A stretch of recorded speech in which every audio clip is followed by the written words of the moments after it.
Olá, boa noite. Bem-vindos. O jornal começa hoje com olhos sobre a calculadora, contas do dia-a-dia, exigências do custo de vida e a disciplina que muito faz falta em contextos como o que estamos a viver. Em que se apela a rigor na administração financeira e cultura racional na forma de planificar os gastos. Edna Firmino mostra na reportagem a seguir como tem sido determinante para algumas famílias a arte de lidar com o pouco. A inflação e a perda do poder de compra dos angolanos não nos permitem poupar todos os meses. Mas há quem, mesmo com as dificuldades, consegue poupar um pouquinho. Como é o caso de Fátima Aristides, que aos 20 anos decidiu vender café para pagar a sua formação em enfermagem no próximo ano letivo.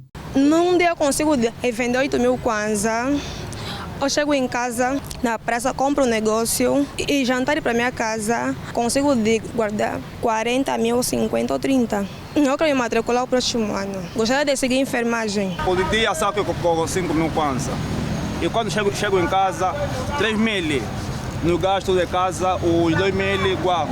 E por mês guardo 15 mil kwanza. A escola, assim, o vestuário da criança e da mulher. Para aqueles que a poupança tem sido inimiga do salário, o alto custo de vida, aumento da cesta básica e educação para os filhos são apontados como fatores que contribuem para a falta de economia familiar. Para gerenciar o dinheiro mesmo, nos fica um bocado apertado. E temos aquela também, né? Crianças a estudarem, tudo inclui, né? Mas o principal mesmo é a cesta básica e depois temos mais a subida, acho que é 10%, né? Da escola, dos meninos. A maior parte dos angolanos o que ganham não chega para poupar, só chega para as despesas correntes. Então acho que para as pessoas pouparem tem que ganhar o suficiente para despesas correntes e ter algo que sobra para poupar. O salário, quando chega no nosso bolso, é para contas correntes. Creche das crianças, escola dos filhos, alimentação. Não tem, para poupar tem que sobrar e não sobra. Poupar não é só guardar dinheiro. Implica conceber um plano personalizado de poupança para as etapas futuras e também para os desafios que encontramos pelo caminho. Este economista disse que para fazermos poupança é importante não gastar mais do que se ganha. Economicamente, eu diria assim, nós não podemos gastar mais daquilo que nós ganhamos. Quanto maior é a renda, maior é o nosso consumo, mas quanto menor é a nossa renda, então também menor será a nossa poupança, para não causar um déficit alimentar, sobretudo nas nossas famílias e dentro de nossas casas. Imaginemos lá que um pai que ganha 100 mil kwanzas e a sua renda de 100 mil kwanzas e ter um gasto superior a isso é impossível. Então nós temos que saber ter uma poupança para nós alcançarmos as nossas necessidades básicas. A economista Kibula Leia deixou algumas dicas de como poupar um pouco todo final do mês. Para garantir a nossa poupança, isto é, nós devemos ter alguma disciplina ao gastarmos o nosso dinheiro. Devemos controlar as nossas emoções para não incorrermos a gastos desnecessários. Não se poupa só com milhões, mas também com tostões. Se nós gastamos quando queremos, poupamos também quando queremos. Independentemente das dificuldades que nós tenhamos, se nós tivermos um objetivo a alcançar, nós pouparemos sim. O Dia Mundial da Poupança celebra-se todos os anos, a 31 de outubro, com o intuito de alertar os consumidores para a necessidade de disciplinar o orçamento familiar e aumentar as suas poupanças.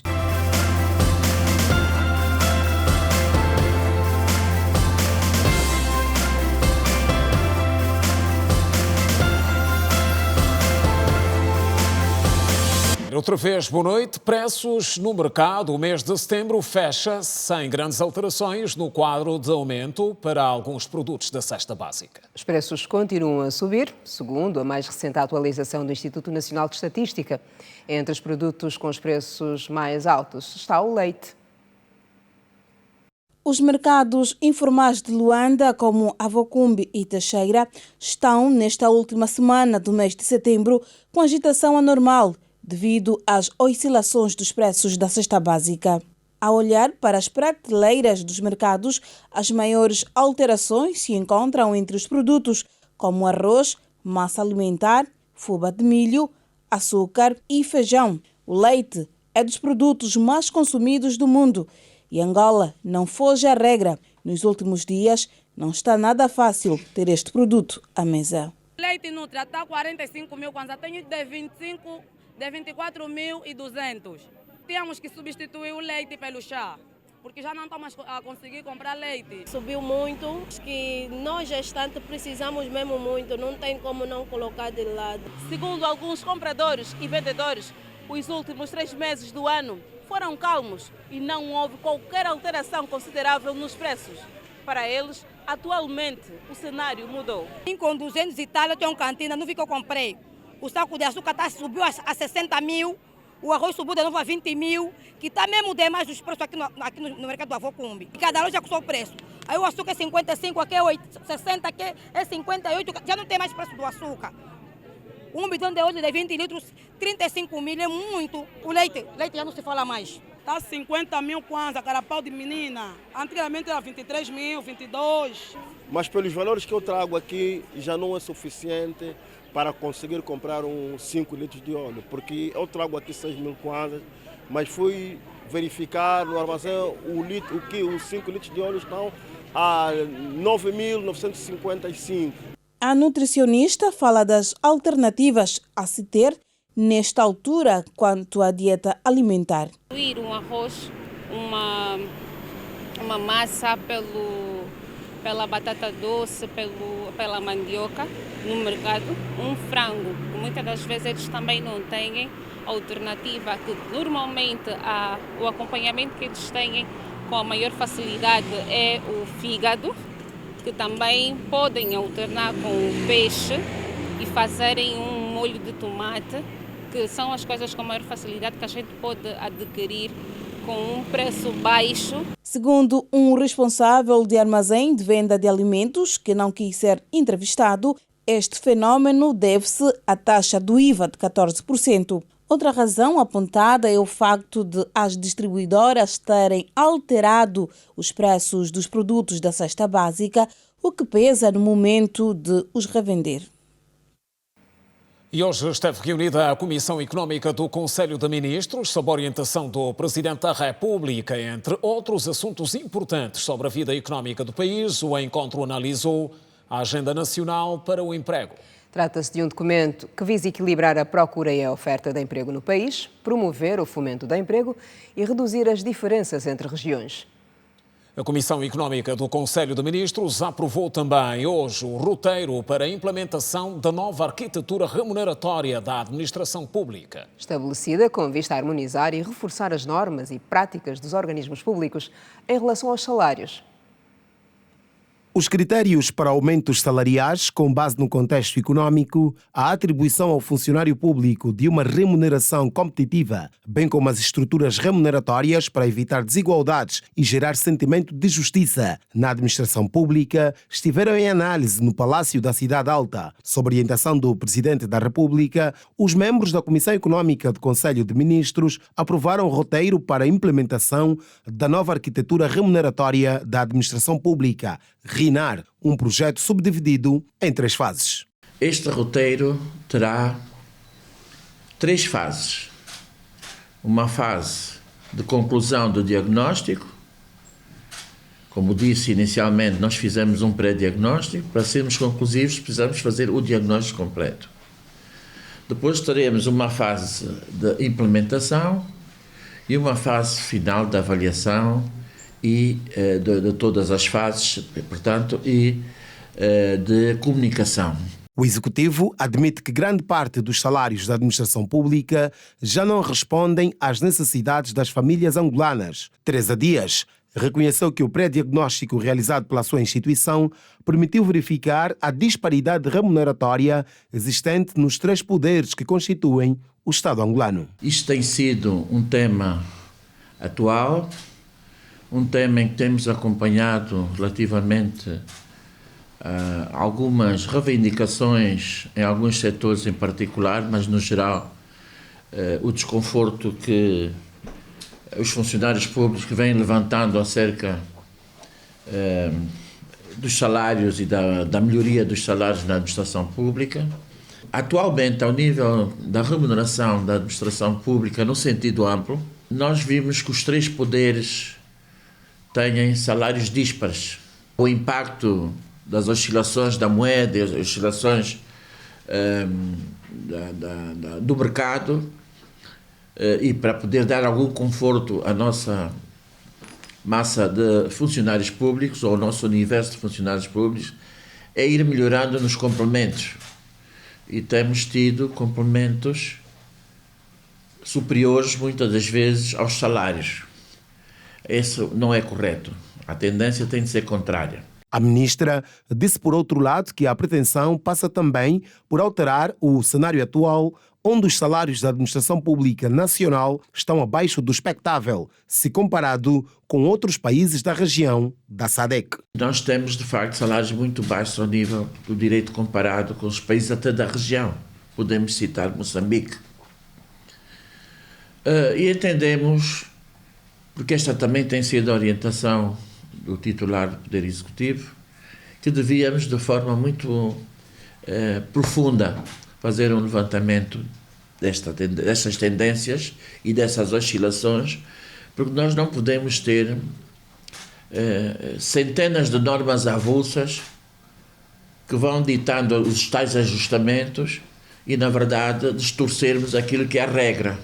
Na mesma reunião, a Comissão Económica do Conselho de Ministros apreciou a Agenda Nacional para o Emprego e aprovou a política que define os preços mínimos de referência para a aquisição e eventual constituição do estoque físico da Reserva Estratégica Alimentar com produtos de amplo consumo de produção nacional a curto, médio e longo prazo. E está previsto para o dia 28 deste mês, quinta-feira, portanto, o lançamento do processo de recolha de contribuições para o orçamento participativo no quadro do OGE 2024. Trata-se de uma estratégia que visa uma maior participação das administrações municipais na planificação e nos atos de execução orçamental nas respectivas localidades. Representantes dos 6 distritos do município do Kazenga apresentaram hoje as suas preocupações e necessidades durante o Fórum Municipal de Recolha de Contribuições para a elaboração do orçamento participativo local. O objetivo desses fóruns, desses encontros, a partir de agora, é precisamente nesta linhagem. Quer dizer, os projetos que vão para o OGE só são aqueles que têm aprovação comunitária.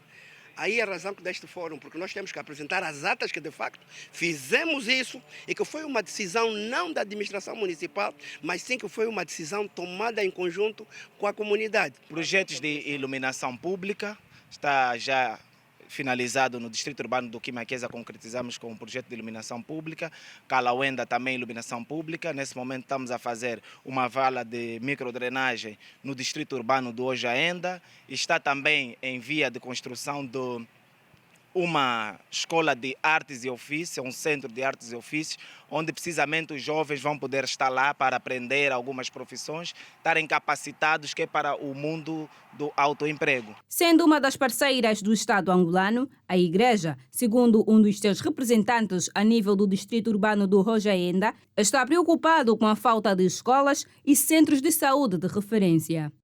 Há muitos jovens que não estão bem escolarizados, encontram muita dificuldade para a matrícula nas escolas, para que não tem tantas escolas. O segundo problema, que é um problema difícil, é o problema da saúde. Não temos os centros de saúde de referência em cada distrito. Para uma maior dinamização do orçamento participativo, algumas organizações da sociedade civil têm prestado a sua experiência em metodologias participativas, como é o caso, por exemplo, da ADRA. Sabemos de que espaços de consulta pública requer uma metodologia apropriada para que os munícipes, na verdade, coloquem as suas principais prioridades e que, por sua vez, ao nível da administração municipal, sirva como base quando da elaboração do orçamento do exercício de 2024. Este exercício vem exatamente assinalar que um dos principais pilares da democracia tem que ver com a participação do cidadão. Uma participação ordeira, uma participação disciplinada, para que possamos ter, digamos, uma política pública mais consentânea e que atende às reais inspirações e necessidades das populações. O Estado, através do Ministério da Administração do Território, disponibiliza anualmente 25 milhões de kwanzas para dar respostas às grandes preocupações das administrações locais. Os 7 GONs, estes, portanto, já têm estado a receber um parcelado de 25 milhões de kwanza e vão ajudando as administrações municipais a resolverem algumas situações locais.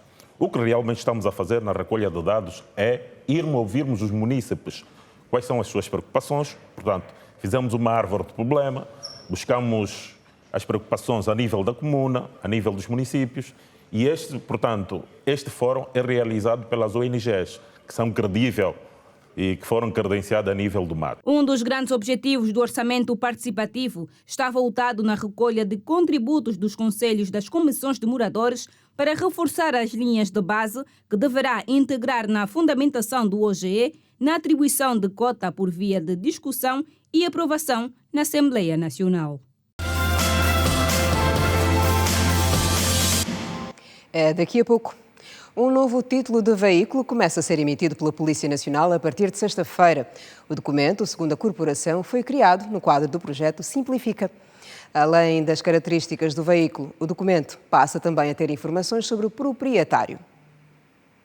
O executivo angolano vai lançar no dia 29 de setembro desse ano o título do veículo, um documento que vai substituir o livrete e o título de propriedade automóvel no quadro da reforma do Estado, com vista à simplificação dos processos administrativos, redução da burocracia para proporcionar uma experiência mais eficiente aos cidadãos. Os automobilistas e motociclistas enaltecem a iniciativa, mas pedem seriedade e celeridade no processo. Vejo que está bem facilitado, uma vez que com 2 documentos tratará-se um documento só, que não demora, porque é complicado, porque hoje em dia tratar um documento é mesmo complicado. Você vai para tratar o documento, demora bastante tempo. E com base nesse documento que eles vão emitir, então nós vamos ver conforme eles vão trabalhar. Então, se for também para nos ajudar, também vai ser melhor para nós, porque um documento único então já vai ser benéfico para todos nós. Então, o bom é melhor que eles sejam sinceros com esse documento que eles vão emitir, com que também outros que vão trabalhar na via pública, no caso de outros polícias, que não possam complicar os motoqueiros. Do valor eu acho que está muito alto, então para motociclos, no caso dessas motos a 125, então seria mais baixo ainda. Agora, já outras motos de 150 em diante a cilindragem, então seria mesmo nesse valor. O preço do título do veículo varia entre os 50.254 kwanzas e 44.251 kwanzas. E o porta-voz da Polícia Nacional explica como vai funcionar esta nova medida. Nós agora teremos o título de propriedade e o livrete num único documento, que será o título de veículo. Atualmente, com este documento, torna-se mais fácil a identificação do proprietário do veículo. Ele também tem uma componente de dar segurança em termos de propriedade junto das instituições bancárias e outras, para que o veículo sirva de garantia. Sobre os automobilistas e motociclistas que ainda têm o livrete e o título de propriedade válidos, o subcomissário Mateus Rodrigues disse o seguinte: de momento vão estar em funcionamento os 2 documentos, ou seja, o cidadão que tiver neste momento o livrete e o título válidos, ele poderá continuar a usar. Porém, a partir do dia 29, já não serão mais emitidos o título e o livrete. Passará a ser emitido o título de veículo. Os cidadãos devem estar a perguntar-se: devem todos ir à Direção de Trânsito e Segurança Rodoviária para substituir o documento? Não. Os documentos atuais ainda são válidos. Em que circunstâncias é que se pode trocar? Por exemplo, se haver uma transmissão de propriedade. Por exemplo, a Manuela vende-me o seu carro e eu quero passar para o meu nome.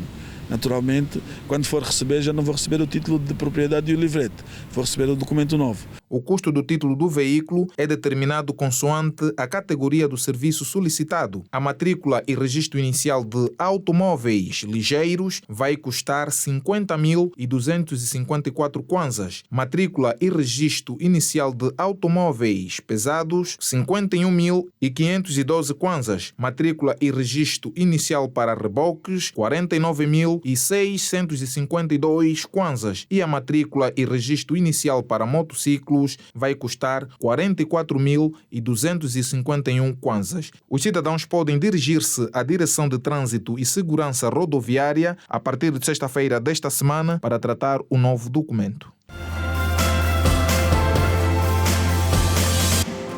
Está de volta a informação no Girassol Jornal, segunda parte, destaque para os trabalhos que vão permitir a modernização do Porto de Luanda. É a primeira fase do processo que visa uma maior rentabilização da infraestrutura. Um investimento de cerca de 210 milhões de dólares. O lançamento da primeira pedra aconteceu hoje. A DP World, concessionária do terminal multiusos do Porto de Luanda, lançou a primeira pedra das obras que vão conduzir à ampliação e modernização do espaço e dos procedimentos de trabalho numa operação que iniciou em março de 2021, na sequência de um contrato de concessão pelo prazo de 20 anos. Após a conclusão desta fase, que visa alargar a área útil de trabalho e de movimentação de carga, a empresa terá investido um total de 210 milhões de dólares no país. Temos em Angola somente 2 anos e meio de estar presentes em este país e estamos muito orgulhosos de, até agora, incluyendo esta obra civil, haber invertido 210 millones de dólares en la modernización, en la adquisición de nuevos equipos y en el desenvolvimiento de nuestras personas. O CEO da DP World Luanda garantiu que desde o início da concessão, a empresa teve sempre como foco o aumento da produtividade e a modernização do terminal, usando as melhores soluções tecnológicas e a aposta contínua na formação profissional das pessoas. Nós esperamos com isso prover a todos nossos colaboradores melhores condições y yo no tengo la menor duda que esas mejores condiciones se van a reflejar en la productividad de la terminal. Tenemos más de 725 colaboradores, de los cuales estamos muy orgulhosos y que han sido parte fundamental en la transformación de esta terminal. O lançamento da primeira pedra do terminal multiusos do Porto de Luanda passa assim a conhecer uma nova fase com esta infraestrutura, que passa a descarregar um total de 430 mil contentores por ano para 700 mil contentores por ano, numa área equivalente a 22 hectares. Esperamos concluir las obras en un plazo de 18 meses y con esto incrementar la capacidad de la terminal de 430.000 teos a 530.000 teos. Bueno, como mencioné anteriormente, nuestra capacidad actual es de 430.000 teos. Teos es el equivalente de contentor de 20 pies. Una vez fechadas estas obras, nosotros esperamos incrementar la capacidad a 700.000 teos. Para o ministro dos Transportes, este novo investimento da DP World Luanda confirma que a decisão tomada em 2021 foi a mais adequada para transformar o terminal multiusos num dos mais modernos da África Austral. Depois de ter ganho o concurso internacional para a gestão do terminal multiusos do Porto Luanda, a DP World não se poupou a esforços para o transformar num dos mais eficientes do país. Investiu em equipamento, investiu em tecnologia de ponta, investiu em formação, investiu em novas e modernas técnicas de gestão e apostou sempre na reconversão e no aproveitamento das suas pessoas, puxando pelo melhor que cada um dos trabalhadores transportava consigo, evitando ao máximo a opção do despedimento. Este investimento contempla a construção de um edifício específico para as autoridades nacionais que interagem com a DP World, designadamente as alfandegárias, equipadas com scanners modernos para a visualização da carga que transportam os contentores. Selos com a marca feito em Angola, o Ministério da Economia e Planeamento compromete-se em atingir a meta de 1.000 selos até dezembro. E até o momento já foram emitidos cerca de 600 selos. Apenas a província do Cunene não o conseguiu emitir. Os dados acumulados até a última quinzena de setembro deste ano indicam que foram emitidos mais de 600 selos feitos em Angola. A informação foi partilhada pelo PCA do INAPEM durante o briefing da economia. Em termos evolutivos, até a última quinzena do mês vigente, foram submetidos através da plataforma de registro ao selo 346 pedidos de candidaturas para obtenção do selo feito em Angola, realizadas aproximadamente 368 visitas técnicas para averiguar o cumprimento sobre os procedimentos de adesão.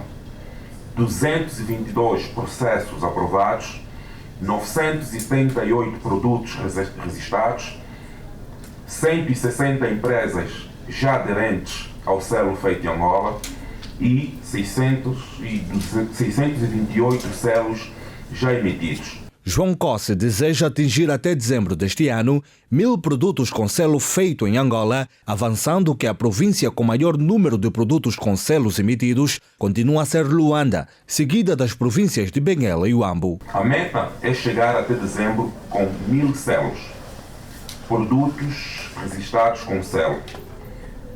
Neste momento, sobre o número de produtos, estamos com um diferencial de 37,2% para atingir a primeira meta. Certamente, com as ações em curso, esta meta será alcançada. A distribuição segregacional a nível de liderança aponta para 346 produtos com selo feito em Angola, na província de Luanda, secundada pelas províncias de Benguela e Huambo, que juntas emitiram até agora 46 selos, respectivamente. Notar que a província com o menor número de produtos com selo emitidos é a província do Zaire, sendo que a província sem qualquer selo emitido, mas com processos em curso, continua a ser a província do Cunene. Ainda durante o referido briefing, o gestor abordou os objetivos de dinamização do feito em Angola e lembrou os encontros com gestores das grandes superfícies comerciais que serão replicados nas outras localidades, com campanhas de divulgação para mobilizar os produtores nacionais a aderirem ao selo feito em Angola.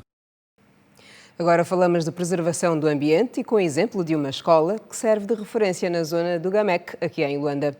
É das poucas instituições de ensino, se não mesmo a única, a nível de Luanda e do país, onde a propina é paga com lixo recolhido nas ruas. Estamos a falar de uma ecoescola.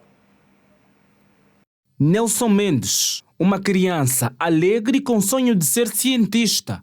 Com a ajuda da mãe e dos colegas, vai à escola todos os dias, com consciência de que o seu futuro depende da formação. Astronauta, cientista, provavelmente já sou pastor, só quero ser construtor também. Eu vi muitas pessoas serem tocadas por Deus, é por isso que eu quero ser o pastor, ter uma igreja para libertar os cidadãos. É na ecoescola onde Nelson e os amigos estudam.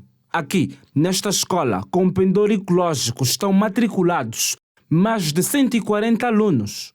Os estudantes aprendem a importância da valorização do meio ambiente e a propina é paga de um jeito peculiar. As crianças aqui, pela primeira classe, eles já aprendem a se letrar. Se não for a se letrar, aprendem a ler. Nós pagamos com resíduos e papéis e caixas. O mentor do projeto explicou que esta é uma forma de ajudar a sua comunidade.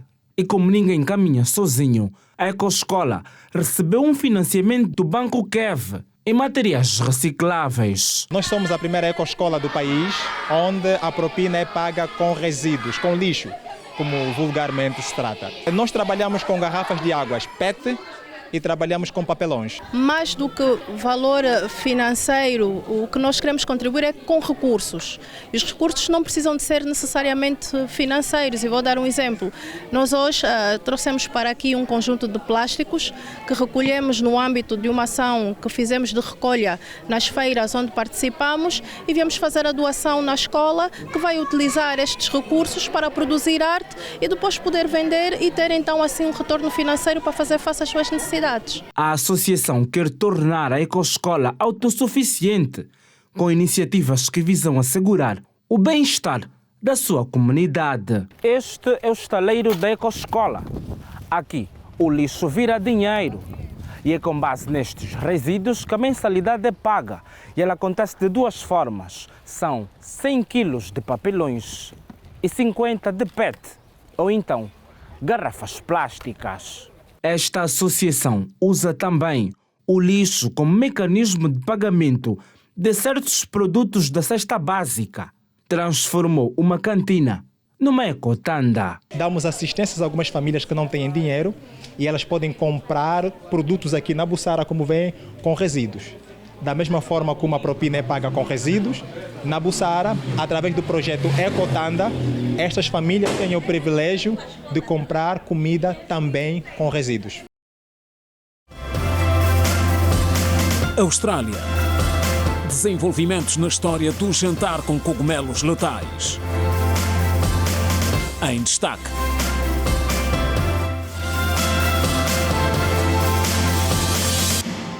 Atualidade internacional que também passa pela Renamo, que acusa Frelimo de manipulação eleitoral. O assunto está em destaque. Vamos conferir agora no resumo da atualidade internacional com a Janete Meio-Dia, que já cá está. Janete, boa noite.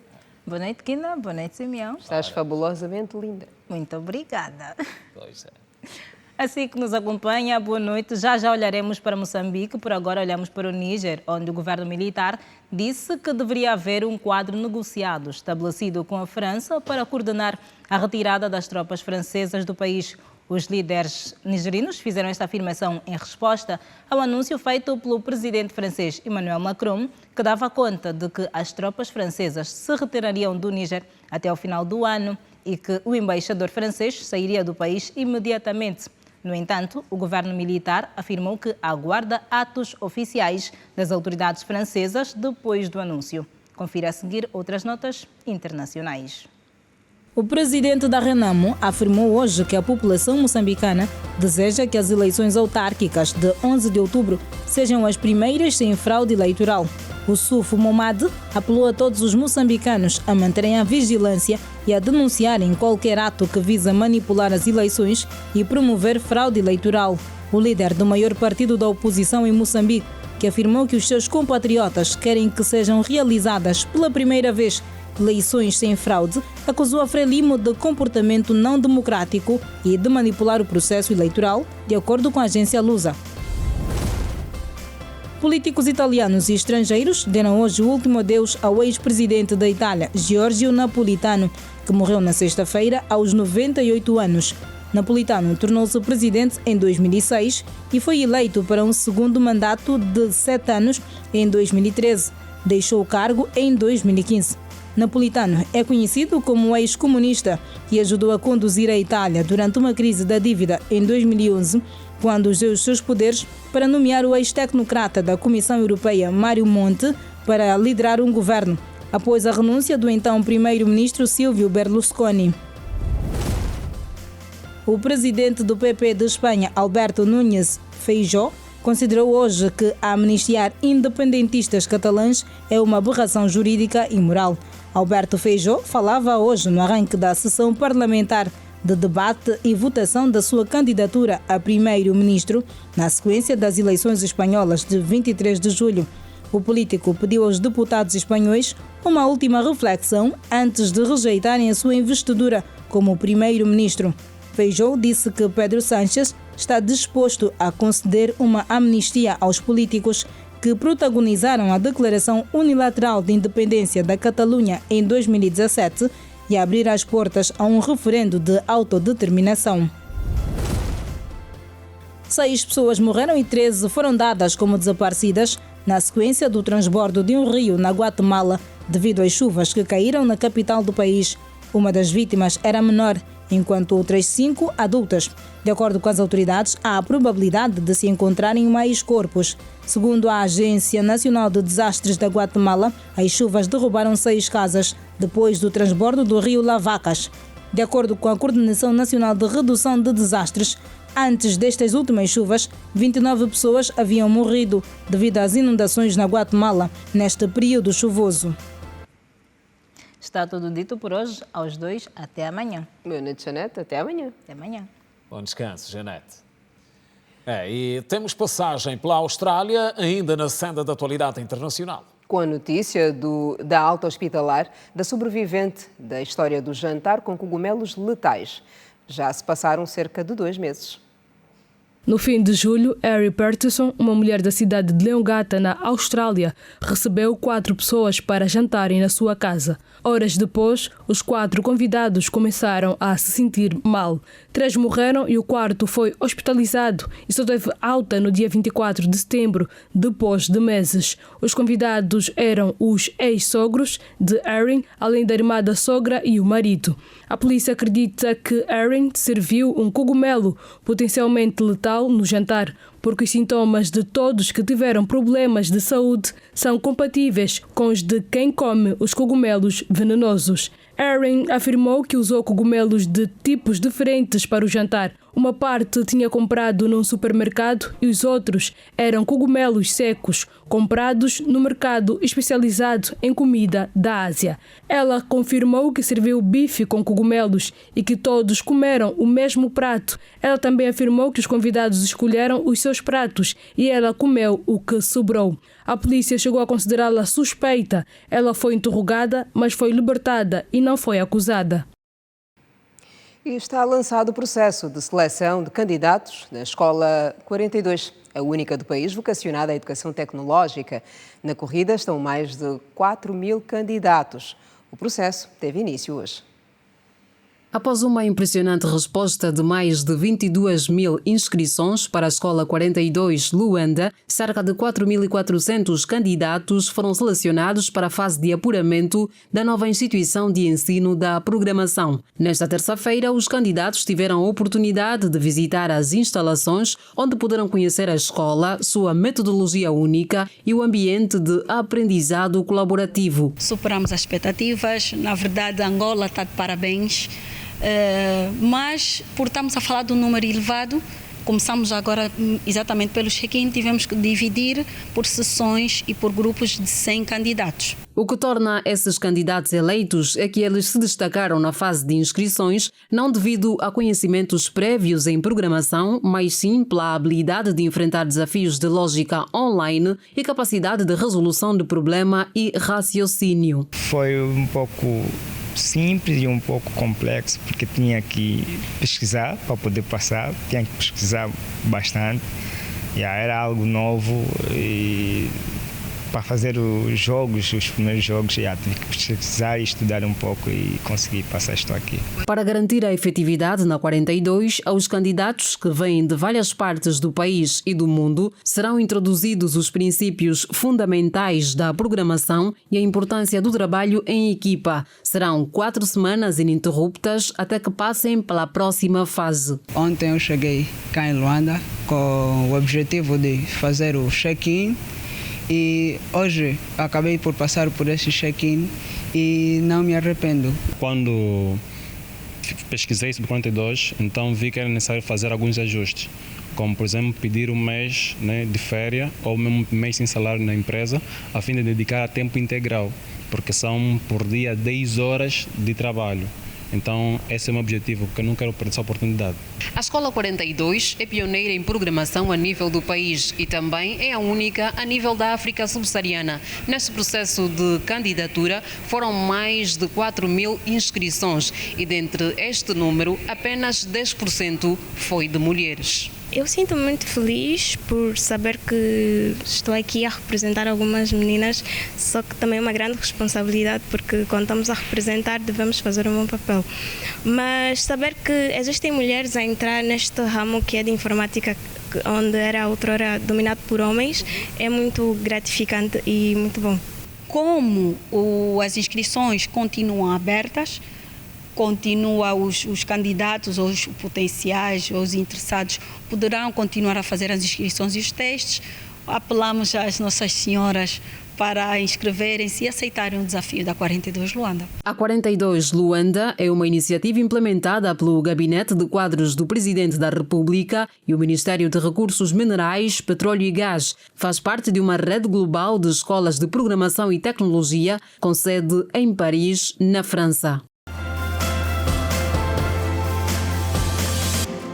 E já é a terceira parte do jornal e retomamos a informação com o ato de solidariedade que beneficiou na província da Huila autoridades tradicionais e pessoas com necessidades especiais. Foram distribuídas motorizadas, cadeiras de roda e outros meios de trabalho. O gesto teve pela frente a Movangola e aconteceu no município da Cacula. As autoridades tradicionais e pessoas com necessidades especiais do município da Cacula beneficiaram de motorizadas, cadeiras de rodas e outros bens doados pelo Movimento de Apoio Solidário de Angola. A doação ocorreu no ato de encerramento das Jornadas Patrióticas de Reflexão sobre o pensamento político e cultural de António Agostinho Neto, promovidas pela MUFA Angola. Eu estava há 12 anos sem moto, mas agora estou com facilidade para ajudar a nossa população. Mesmo que às vezes vou na justiça ou na reunião, agora já tenho meio de transporte. Sinto muito alegre por o MUFA Angola me dar uma motorizada. Já vai aproximadamente 7 anos que já não tenho motorizado. É verdade, vamos trabalhar bem com o povo. É verdade, vamos estar mais próximos. O legado é conservado cumprindo com a mesma palavra do Dr. Agostinho Neto, que é resolver o problema do povo. E nós aqui testemunhamos um ato desse.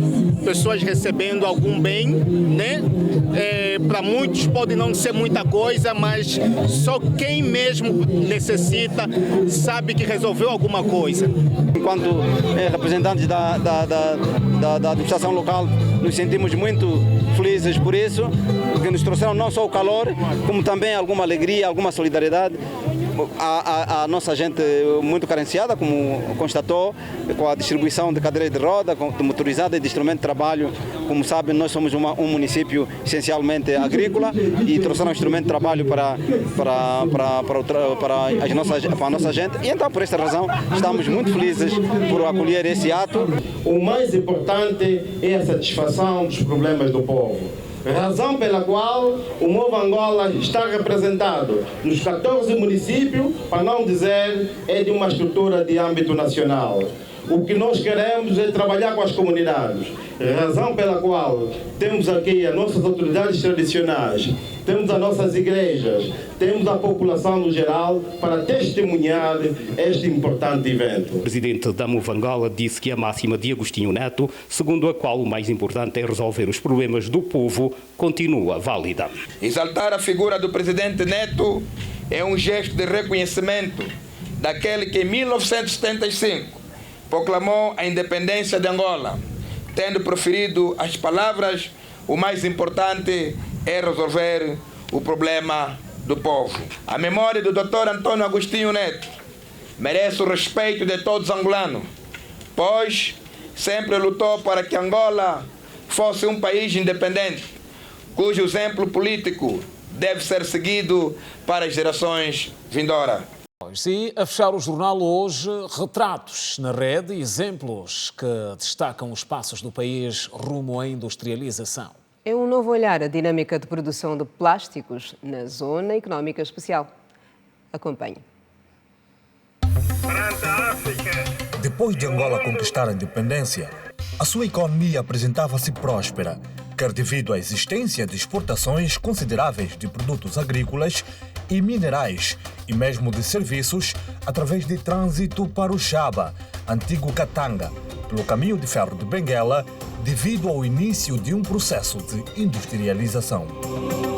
O arranque industrial angolano começou nos anos 1960, ainda debaixo do domínio colonial. Passados 63 anos, a indústria angolana está numa nova dinâmica, com jovens a dominar o setor. O Banco Mundial lista os principais países produtores a cada ano, com base no valor total da produção. Na lista de 2021, Angola tinha a 96ª indústria mais valiosa do mundo, valendo 3,8 bilhões de dólares. Agora, para ver de perto o nosso potencial industrial, viemos à fábrica de plásticos Plasticon, onde conhecemos o Gonçalves, que põe a mão na massa todos os dias, pois conhece cada canto dos compartimentos de produção. Noutros setores temos outras produções, por exemplo, de cesto, de peixe, cesto de roupa, baús e outras coisas mais. Quem também viu a oportunidade de crescer profissionalmente é o operário Timóteo. Ele mexe nesta máquina com botões complicados, mas o resultado final é de tirar o chapéu. Nós pegamos a matéria-prima e o corante, então fazemos uma composição. Depois desta composição, vai para o processo da máquina. As mulheres desempenham os trabalhos braçais mais leves, mas de grande importância. Elas aqui produzem os materiais descartáveis para as festas dos pequeninos. Também tem os talheres, desde faca, garfos, segundo a quantidade que a fábrica fornece ou o cliente pedir. Com uma área de produção de mais de 400 metros quadrados, a Plasticom é líder na produção de plásticos a nível nacional. A fábrica distribui para segmentos como de bebidas, restauração e de uso doméstico. A tecnologia de ponta e máquinas afinadas que a fábrica dispõe ajudam na produção em larga escala. Este ano a Plasticom tem uma série de desafios novos, fez alguns investimentos significativos na produção de pré-formas, na produção de material por sopro, ou seja, de embalagens pequenas para acompanhar o crescimento da indústria alimentar no país. Nós esperamos atingir este ano ainda o volume de 1000 toneladas de plástico transformado. O setor industrial não resiste muito tempo sem exportar. Por isso, quem investe espera algumas facilidades e menos burocracia. Já exportamos alguns produtos, nomeadamente cápsulas, aqui para o Congo, mas é um processo difícil, é um processo muito burocrático, que exige pagamentos antecipados e, portanto, torna um bocado difícil o processo em si. Portanto, acho que é algo que podíamos simplificar e até mesmo algum tipo de benefício fiscal para as empresas que exportam, porque ao exportarmos estamos a trazer moeda estrangeira para o país, estamos a criar riqueza. A preservação do meio ambiente também tem a sua vez e o plástico já usado é reutilizado para a reciclagem. Tentamos usar nos produtos que não têm tanto valor, que não são necessários para o contacto alimentar, portanto incorporamos alguma matéria-prima reciclável. Depois de todo o processo de transformação, é o momento de vender estes lindos e coloridos produtos, com o mercado informal a ser o maior consumidor.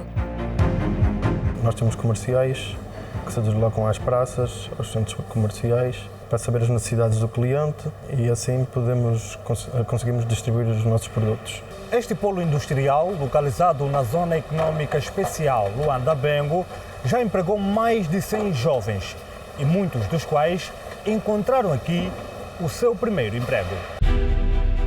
O Ministério da Indústria e Comércio contabiliza mais de 8.000 empresas registradas como indústrias transformadoras no país. Até 2020, mais de 6.900 fábricas dividiam-se geograficamente entre 5 províncias, designadamente Luanda, Benguela, Huila, Cabinda e Huambo. Na verdade, nas vésperas da independência, a indústria angolana representava 41% do produto interno bruto. Nota-se, contudo, que por esta época o mal da economia já estava presente, com uma excessiva dependência das matérias-primas para exportação. Na realidade, a indústria transformadora apenas contribuía para cerca de 20% das exportações angolanas, sendo que os principais produtos exportados em 1973 eram o petróleo, café e diamantes.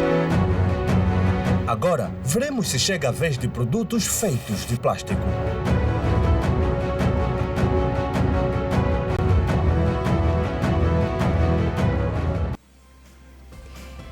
E por hoje é tudo. O Girassol Jornal volta amanhã à mesma hora, 19h45. A todos, continuação de boa noite e até amanhã. Boa noite.